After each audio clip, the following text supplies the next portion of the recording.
In this video, I'm going to show you everything you need to do after the newest iOS 18.2.1 update.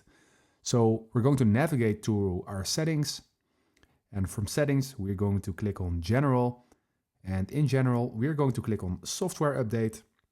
And when you haven't done the update yet, then if you have enough capacity, then I would suggest you to do this update because there are actually a lot of things changing in this update. For example, the all blacked out icons at the settings screen.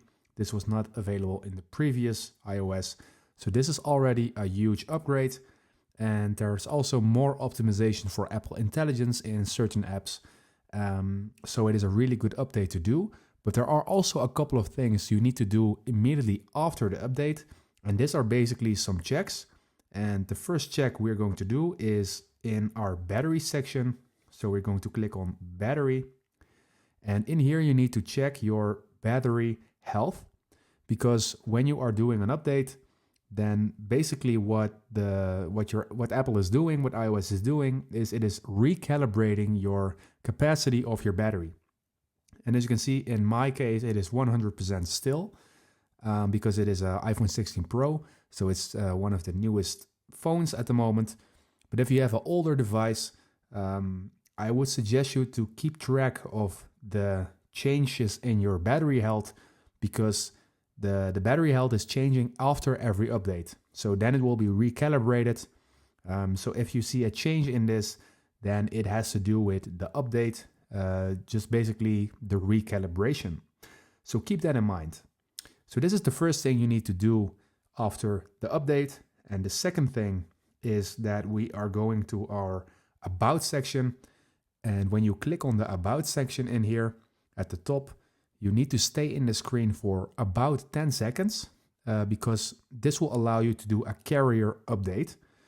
So based on the provider you're using. The only thing you need to do for this is you need to stay in the screen for more than 10 seconds, and then everything will be done automatically. So yeah, that is basically what you're going to do for this.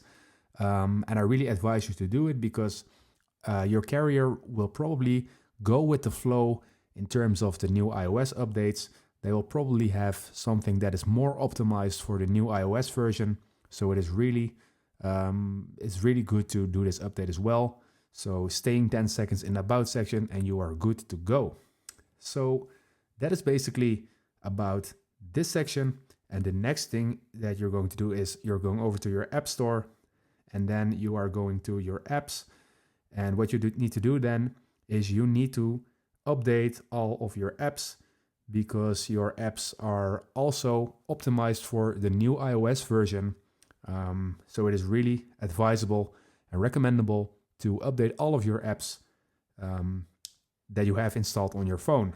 And to do this, the best way possible is to click on your icon on your profile, and then you're going to click on apps. And in here you will see everything you have installed. And as you can see, you see update at some apps. And I would say just click on update at every app you have installed. So that is it for the video. If you do all these things, you are all set and you're ready to go with the newest iOS update. So if this video helped you out, please leave a like and consider subscribing, and then I see you in the next one.